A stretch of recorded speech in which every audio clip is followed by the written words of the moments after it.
Hey, I'm Sapphire. Want to hear something scary?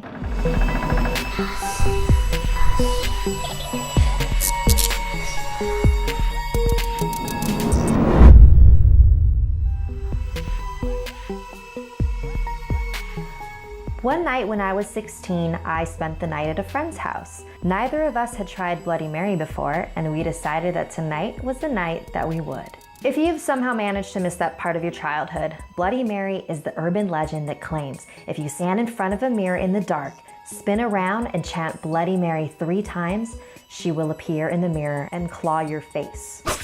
So, my friend and I went into the bathroom, turned off the lights, lit some candles, and spun around, chanting, Bloody Mary, Bloody Mary, Bloody Mary. We opened our eyes, and there, in the mirror, was a head so covered in blood that it was just completely red. We screamed and ran out of the bathroom and never went back in the rest of the night. When it was time for bed, my friend's father came in to tell us goodnight. Hey girls, he said, are any of you on your period by any chance? No. Why do you ask? Oh, okay, well, there's blood on the bathroom floor, so I'd like you to clean it up when you get a chance, please.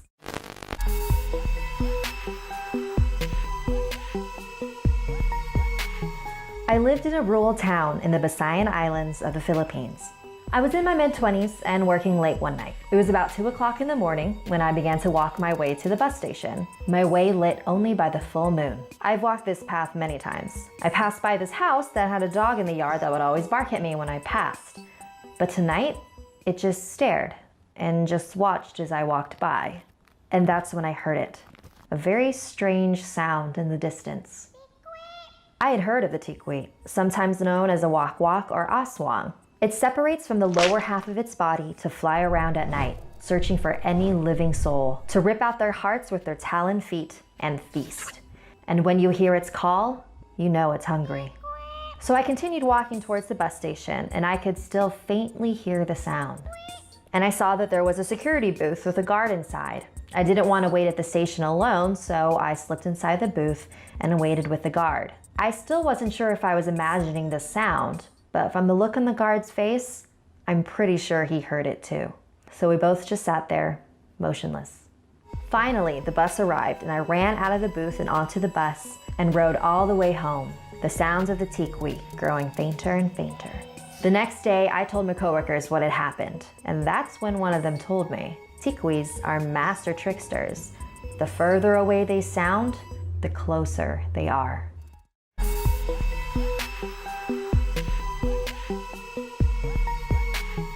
I was driving home from a business trip and decided to stay the night in a motel that I found on the roadside. After checking in, I walked down the hall to my room, but on my way I noticed a door that was all boarded up and covered in police tape. As soon as I passed it, I could have sworn I heard someone singing from inside the room. There was one spot of the door that was still uncovered, a giant keyhole, big enough to see through to the inside. So I knelt down and peeked inside the hole. All I saw was this pale little girl singing to herself. It was so strange. Why was she there by herself? Anyways, I stood up and went to my room and went to sleep. The next morning, on my way to check out, I passed the door again. I still couldn't believe what I saw the night before, so I decided to take another peek. So I knelt down and took another look inside. But this time, all I could see was red. Nothing but red. Did she notice me looking last night and cover the hole up with something? It was all very strange.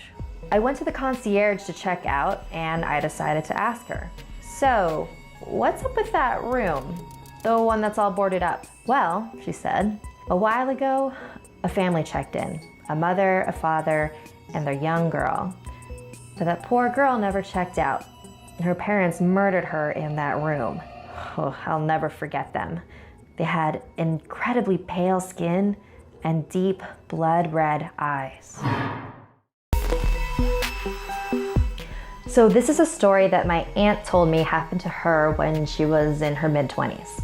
She was living in the Philippines at the time and she had a niece who was a freshman in high school. So one day, the high school called her and said, "You need to get over here right now. Your niece is acting really weird." And my aunt had no idea what they were talking about. And so when she got to the school, her niece was sitting on a chair and she looked really out of it. And if anyone tried to touch her, she would violently hit their hand away and yell at them in a cold, deep voice that clearly wasn't hers. So they had no idea what to do, so they called the sheriff of the town to see if he had any ideas. And so the sheriff got there, and it was pretty clear to him that she was probably possessed by something. And so he asked her, "What are you doing to this girl? Why are you here?" "She hurt my children. She stepped on my house." "Wait, how is that even possible? Where is your house?" "Outside of the school." So there's this Filipino superstition that you shouldn't step on ant hills or termite hills, basically any mound of dirt in the ground, because there's a creature that lives in them called the duende. Duendes are sort of similar to elves or goblins, and they're invisible to most people, but they do show themselves to children or some adults that they choose. They mostly just leave you alone, but if you mess with them, they can bring you a lot of bad luck and misfortune, and in the worst case, death. And right outside the school is filled with anthills.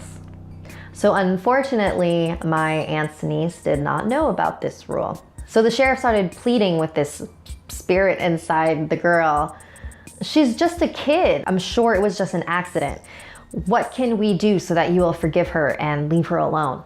"Get bananas, oranges, and salt and bring it to my house." So they went to the store and they got a bunch of fruit and salt, and then they placed it all around the anthills that were outside of the school. And then when they went back inside the school, my aunt's niece was totally normal. Like, she didn't even know what had happened. And she didn't remember speaking in any weird voice. She just thought that she fell asleep. My aunt is a super sane person. I have no reason to believe that she would ever lie to me about this. So a few years ago, there was a pretty well-off family that lived in a really big house in Newport Beach, California. A mother, a father, and 2 small kids. And one night, the parents decided that they wanted a night out for themselves, so they hired a babysitter. She was maybe about 16 years old. So when the babysitter got there, the parents gave her a little rundown of what to do, and the mom pulled her aside and said, "Once you finish tucking the kids in, do you mind watching TV in our bedroom? The kids have been having nightmares lately and waking up screaming, and our room is right next to theirs, and so it's a lot easier to get to them." "Yeah, sure, I can do that." So the babysitter and the 2 small children waved goodbye to their parents. So after a few hours of watching TV, it was time for bed. And as she was tucking them in, one of the kids said, "Please don't let the clown get us." "Of course I'm not gonna let anything happen to you." So she turned off the lights and went next door to the parents' room like the mom had asked. But the second that she stepped inside, she froze. In the far corner of the room was a clown statue. Just a really lifelike, detailed, creepy ass statue. "No wonder these kids have been having nightmares," she thought to herself. So she went and sat on the bed and tried to watch some TV, but she kept looking over at the statue. Was the statue looking at me like that before? It was way too creepy for her, so she decided to go downstairs to the living room and watch TV there until the parents came back. So she's watching some TV for a while, and then her phone rings, and it's the parents just checking in. "Hey, we're on our way home. Just wanted to check in and see how things are going." "Everything's great. The kids are all asleep and in bed. I hope it's okay, but I decided to watch TV downstairs instead. Your statue was really creeping me out." I'm sorry, what statue?" "The clown statue in your room. It's really creepy, so I decided to leave the room." "Get the kids now." "Wait, what?" "Get the kids and get out of the house now. We don't have a statue." Just then, she heard screams. She dropped the phone and ran up the stairs. The bedroom seemed so much farther than it did before. She opened the door, but she was too late. So apparently there was a little person serial killer that would dress up as clowns and break into people's houses and murder people. So this story is 100% creepy and 100% true. So my aunt, my cousin, and her youngest sister, Genesis, who was maybe 3 at the time, were in their townhouse in Glendale. My aunt and my older cousin were talking outside of the master bedroom, and Genesis was playing inside of the room by herself. And out of nowhere, they hear Genesis start to scream. So my aunt and my cousin go inside the room to see what's wrong, and they see Genesis crying hysterically and grabbing books and toys and pillows and just throwing them in this one corner of the room. And they ask her, "Genesis, what's wrong?" Tell the little red girl I don't want to play with her. So my aunt and my cousin grab Genesis and they get out of the house and they head to McDonald's to go get a Happy Meal so that they can calm her down. So when they got home, they remembered that Genesis made a huge mess in the room, so they went to go clean it up. But when they went inside the room, everything was already put away. We're leaving again, so they left the house again. So my aunt was telling her neighbor at the time about what had happened and what Genesis said she saw. And her neighbor told her that a little girl had actually died in that complex 15 years earlier. They moved out like 6 months later.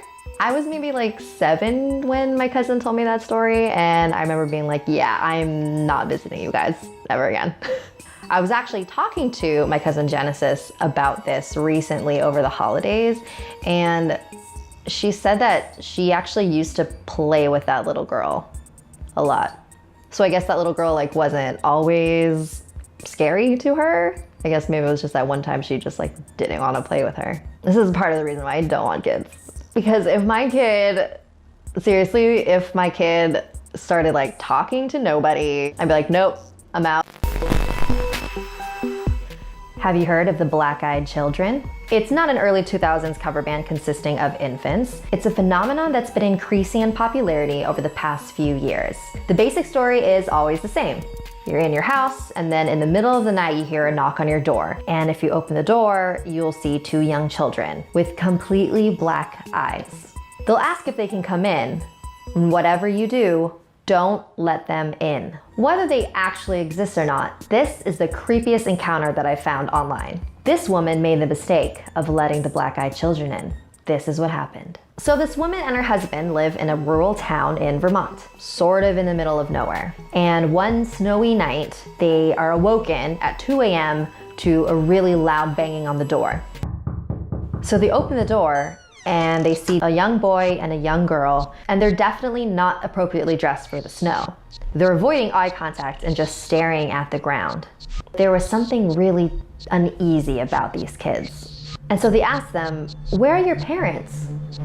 They'll be here soon. Can we come in? So this woman and her husband just looked at each other, and despite all of their instincts telling them not to, they decided to let the children in. So the woman went into the kitchen to make everyone some hot cocoa, and her husband went into the living room and was sitting there with the kids and trying to get more information out of them. And that's when she noticed her cat was acting really weird. Usually her cat is really friendly and likes to approach any guests that come into the house. But this time, he just hid underneath the kitchen table and was staring at the children and growling very lowly. So the woman took the hot cocoa and went into the living room, and she noticed that her husband had his head in his hands. "I feel really dizzy." The woman went to hand the cocoa to the children, and that's when they looked up at her for the first time. Their eyes were completely black. No whites, just black. Maybe use the restroom? And the kids left for the hallway. The woman turned to her husband and said, "Did you see their eyes?" Her husband lifted his head up and his nose was bleeding. And just then, the power went out. She couldn't help but think that the presence of these children had something to do with this. And so the woman stumbled her way over to the bathroom to see if she could get a tissue, and the 2 children were just standing there in the hallway. Our parents are here. So the kids went to the front door, left it wide open, and the woman saw these 2 really tall men in dark suits standing at the edge of their driveway. The woman waved at them, but they didn't react at all and went in their car, and all 4 of them drove away. The power came back on about half an hour later, but not everything went back to normal. A few days later, 3 of their 4 cats went missing, and one night they came home to find their cat dead in a puddle of its own blood. Her husband continued to have nosebleeds, and when he went to the doctor, he was diagnosed with a very aggressive type of skin cancer. a type that's linked to overuse of indoor tanning beds, which he's never used. She also claims that she started getting nosebleeds and feeling really dizzy randomly, and even some unspeakable things that she refused to disclose in her story. So this is another story from my cousin because she's the worst. She was about 16 and she was over at a friend's house for a slumber party. And her friend has a collection of really expensive porcelain dolls, like all along the shelves. She also had a Ouija board and she really wanted to try it out that night. So if you don't know what a Ouija board is, it's basically a board with a bunch of letters and some words like yes or no. And there's a planchette, and so everyone who's playing places 2 fingers on the planchette lightly, and you ask the board a question, and supposedly if there's any spirits around in the room, the spirits will move the planchette along with your fingers and spell out their answers to your question. So if you don't believe in spirits, there's actually a really scientific explanation to how these Ouija boards work, and it's called the ideomotor effect.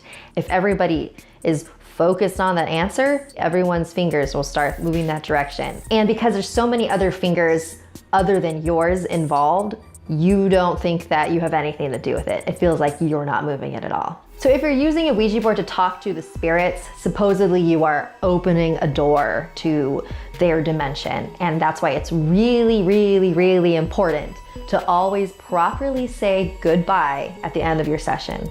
Otherwise, you're just leaving the door wide open for whatever to come in.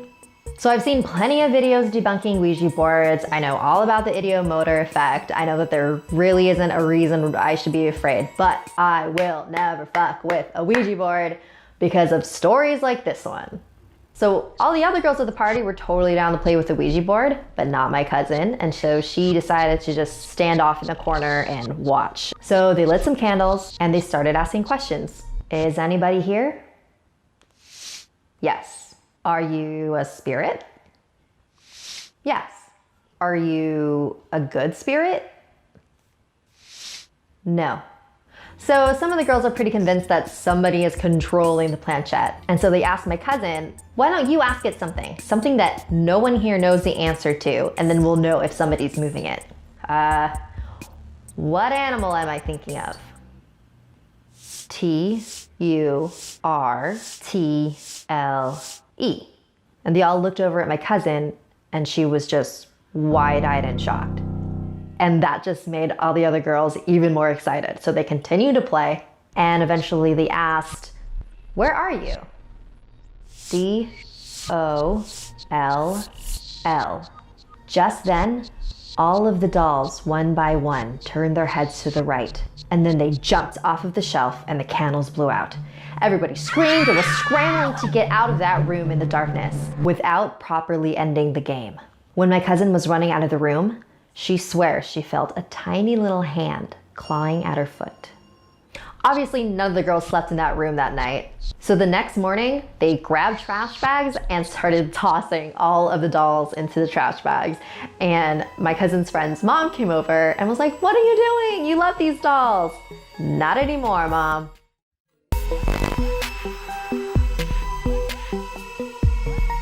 Love can be a very scary thing. This is an old ghost story from Japan about sweet revenge. It was first told in the form of a kabuki play in 1825.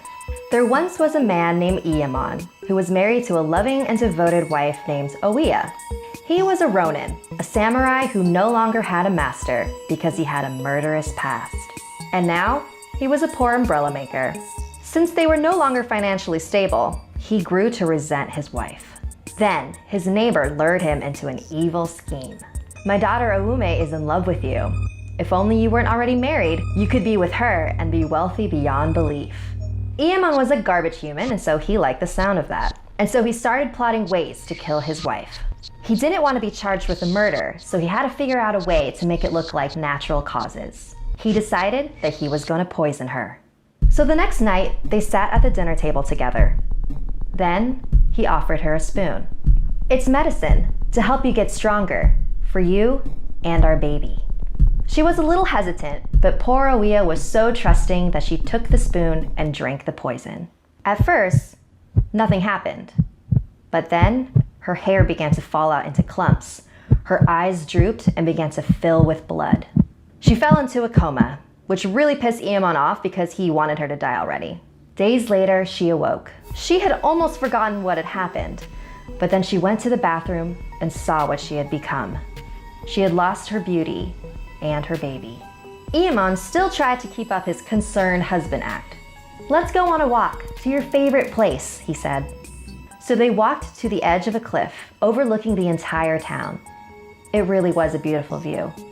And while Oia was trying to take it all in with her blood-filled eyes, he pushed her over the edge. Iamon arranged an elaborate funeral for Oia to throw everybody off his scent. But now that she was out of the picture, he began to plan his wedding with his new bride. "Now I'll be rich again and everything will be perfect," he thought to himself. Iamon thought he had seen the last of Oia. He could not have been more wrong. He began seeing Oia's distorted face everywhere. She appeared on a lantern, and so he shattered it. She appeared in a mirror, and he shattered that too. But he wouldn't let Oia ruin his new life with Oume. On the day of his wedding, Oia had not appeared. The ceremony went perfectly. Iamon turned to his new wife, but it was not Oume who looked back at him. It was Oia. He drew his sword and... Everyone stared in horror as the head of Oume rolled down the aisle. Iamon couldn't believe what he had done. He ran outside, out to the edge of the cliff, and cried. The wedding attendants ran after him, just in time to see a woman push him over the edge.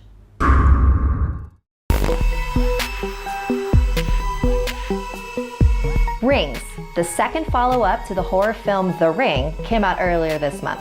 And so I wanted to share with you the urban legend that inspired the original film. This is the story of the cursed videotape. So 3 high school girlfriends were having a sleepover and decided that they wanted to rent a horror film. This is back in the day when you actually had to leave your house, go to a physical store, pick out the tape you wanted, and return it in 3 days. But when they got to the store, it was already closed. But just as they were about to leave empty-handed, they noticed a small little hole-in-the-wall store that none of them had noticed before. They decided to go in. So the girls are browsing through the shelves, but they can't come to an agreement on what to rent. So they go to the counter and decide to ask the lady working there, "Do you have any horror movies you could recommend us?" "I have just the thing," she said, and she went into the back room to get it. That's when one of the girls noticed a tape on the counter. There was no label, no box, and it was a little bit dirty. Curious, she picked it up. The woman came running back and snatched it out of her hand. "That's not something you girls should be watching," she said. "Why? What's on it?" "It's just a home movie.